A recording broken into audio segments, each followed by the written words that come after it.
ഇനി നീ എന്നെ പ്രഹരിച്ചുകൊണ്ട് മുന്നേറണം. പ്രഹരിക്കണം.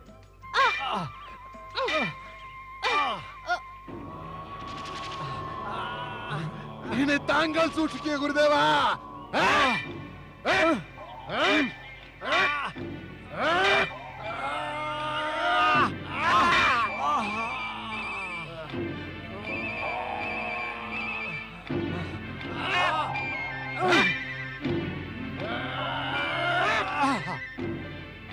നന്നായി ജലന്ധര, ഗദായുദ്ധത്തിൽ നീ നിപുണനായി.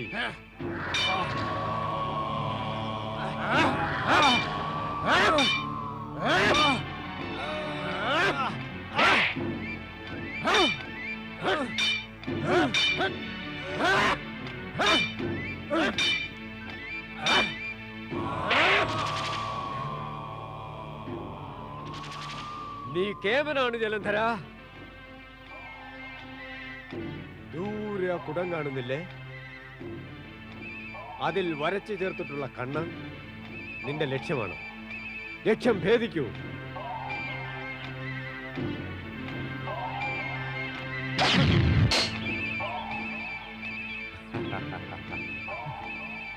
ജലന്ധര, ഇത് വായുവസ്ത്രമാണ്. മന്ത്രം ജപിച്ച് വിക്ഷേപിക്കൂ.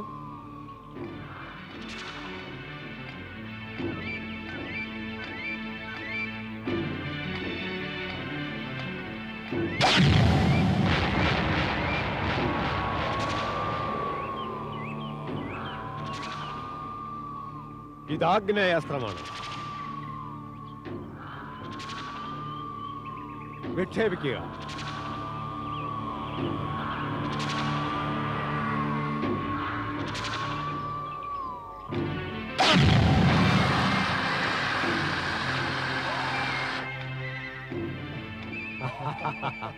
ഇത് മേഘാസ്ത്രമാണ്. ജലം വർഷിക്കട്ടെ.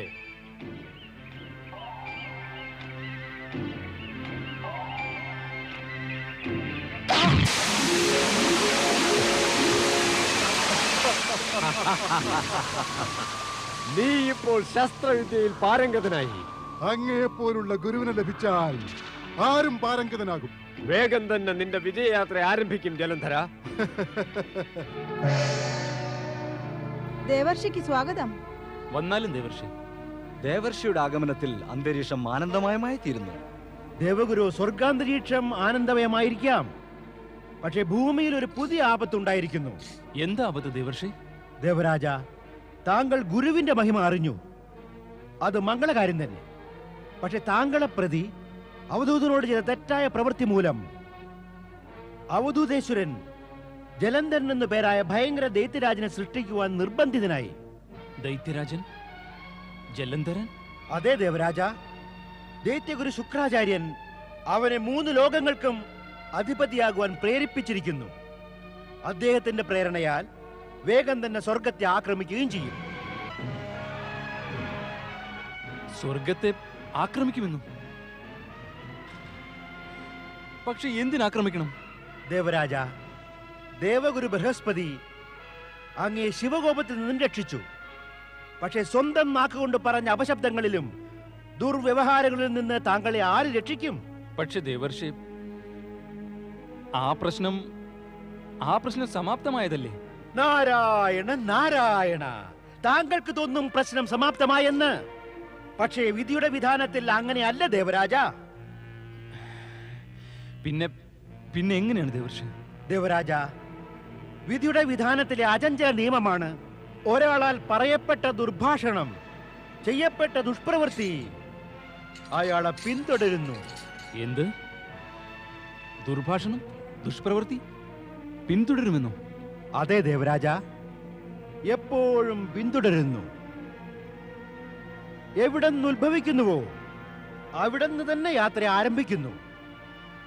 യാത്രക്കിടയിൽ അധികം ശക്തിശാലിയും വിപൽക്കാരിയും സങ്കടകാരിയുമായി വീണ്ടും എത്തിച്ചേരുന്നു പുറപ്പെട്ട ഇടത്തേക്ക് തന്നെ. അവിടെ നിബന്ധിച്ച ശേഷം അതിന് കാരണക്കാരനെ അവിടെ തന്നെ വീഴ്ത്തുകയും ചെയ്യുന്നു. താങ്കളുടെ ദുർഭാഷണം, ദുഷ്പ്രവൃത്തി ഇവ രണ്ടും നശിച്ചിട്ടില്ല ദേവരാജ. ബ്രഹ്മാണ്ടത്തിലെ യാതൊരു ശക്തിക്കും താങ്കളെ രക്ഷിക്കാനാകയില്ല. അവ രൂപം മാറി വരും, തീർച്ചയായും വരും. അതിനാൽ ദേവരാജ ജാഗ്രതയായിരിക്കൂ. നാരായണ നാരായണ. ദേവഗുരു, അതേ ദേവരാജ, താങ്കൾ ജലന്ധരനെ സൂക്ഷിക്കേണ്ടതുണ്ട്.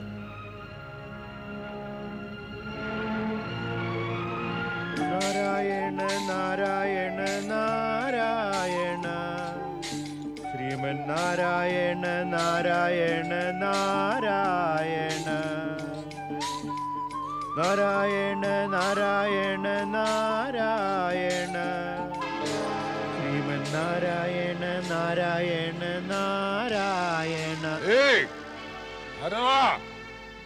നീ ദേവന്മാരുടെ മംഗളത്തിനായി ഓടി നടക്കുകയാണോ? പക്ഷേ ഇതെല്ലാം വ്യർത്ഥമാകും. മനസ്സിലായോ? ദേവന്മാർക്ക് മംഗളമല്ല. ദേവന്മാരെ കുറിച്ച് വിഷമിക്കേണ്ട രാഹു. നീ ഒന്ന് പറയണം, ശരീരമില്ലാത്ത നിന്നെ കുറിച്ച് നീ ചിന്തിക്കുന്നുണ്ടോ? എന്തെങ്കിലും ഈ ശിരസും രണ്ടു ഭാഗമായേക്കുമെന്ന് ഏതെങ്കിലും ദേവന്മാർ കാരണം? താങ്കൾ മറന്നുപോയി നാരദ. ഞാൻ അമൃതം പാനം ചെയ്തവനാണ്. ഞാൻ അമരനാണ്. എന്നെ ആർക്കും ഒന്നും ചെയ്യാനായില്ല. ഇതിലും അധികം എന്ത് സംഭവിക്കാനാ രാഹു? ശരീരമില്ലാത്ത ശിരസുമായി അങ്ങുമിങ്ങും നടക്കുന്നു. അതുകൊണ്ട് എന്താണ് ഗുണം? താങ്കൾ എന്നെ ഓർത്ത് വിഷമിക്കേണ്ടതില്ല. ദേവന്മാരെ കുറിച്ച് ചിന്തിക്കൂ നാരദ. ഞങ്ങളുടെ ദൈത്യരാജൻ ജലന്ധരൻ അവരുടെ യാതൊന്നും ഇനി ബാക്കി വെക്കുകയുണ്ടായില്ല. ബുദ്ധിയുടെയും വിവേകത്തിന്റെയും അംശം നിന്നിലുമില്ല, നിന്റെ ദൈത്യരാജൻ ജലന്ധരനുമില്ല. നിങ്ങൾ ഇരുവർക്കും അറിയില്ലേ, ഭഗവാൻ ശിവന്റെയും ഭഗവാൻ വിഷ്ണുവിന്റെയും സംരക്ഷണം ദേവന്മാർക്ക് ലഭ്യമാണെന്ന്. പിന്നെയും അജ്ഞാനിയെ പോലെ സംസാരിക്കുന്നു. നാരായണ നാരായണ. നിന്റെ ദൈത്യരാജൻ ജലന്ധരനോ മറ്റോ അനുചിതമായി പ്രവർത്തിച്ചാൽ തീർച്ചയായും അത് തന്നെ സംഭവിക്കും. എന്നും സംഭവിച്ചു വരാറുള്ളത്. എന്തുണ്ടാകാനാ? അസുരന്മാരുടെ വിനാശവും ദേവന്മാരുടെ വിജയവും. നാരായണ നാരായണ. ജലന്ധര, എനിക്ക് അസ്ത്രശസ്ത്രങ്ങളെ കുറിച്ച് അറിവുള്ളതെല്ലാം ഞാൻ നിനക്ക് ഉപദേശിച്ചു കഴിഞ്ഞു. എന്റെ ജ്ഞാനവും നിന്റെ മഹാബലവും സാമർഥ്യവും നിനക്ക് വിശ്വജേതാവാകുവാൻ ഉപകരിക്കും. ജലന്ധര, നീ നിന്റെ ബാഹുബലം കൊണ്ട് ത്രിലോകങ്ങളിലും അധികാരം സ്ഥാപിച്ച് ത്രിലോകനാഥനാകണം. ഞാൻ അങ്ങയുടെയും എന്റെയും ഇച്ഛ പൂർത്തീകരിക്കും ഗുരുദേവ.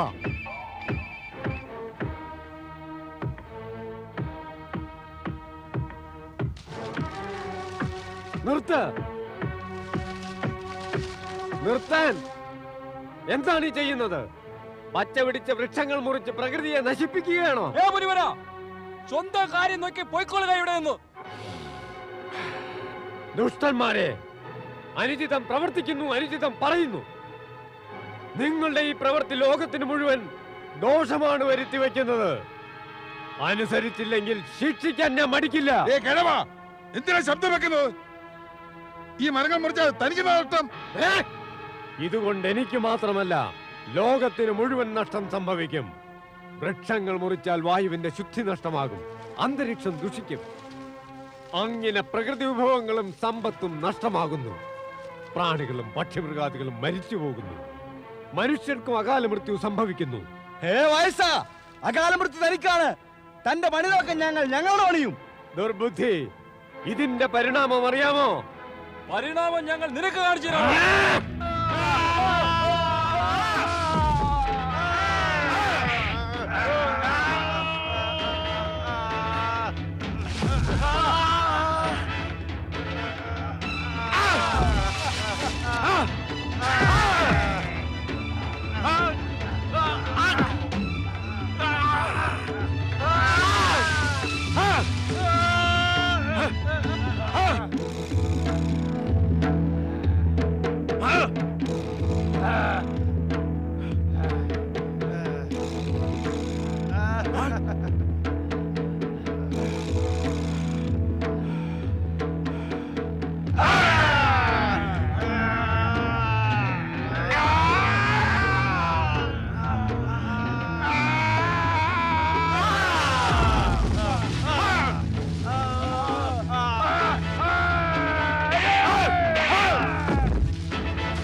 ജലന്ധര, ഇത്ര ഉത്തേജിതനാകേണ്ട ആവശ്യമുണ്ടോ? ഉണ്ട്, ആവശ്യമുണ്ടായിരുന്നു.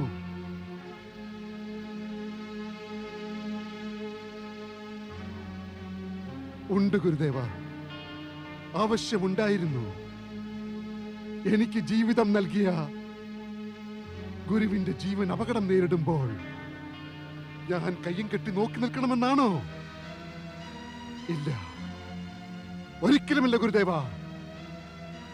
എന്റെ ഗുരുദേവനെ ആര് തന്നെ അപമാനിച്ചാലും ഞാൻ അയാളുടെ ജീവിതത്തിന് വിരാമം ഉണ്ടാക്കും. അതെ ഗുരു, ഞാൻ അവന്റെ ജീവിതത്തിന് വിരാമമിടും.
Namah Shivaya.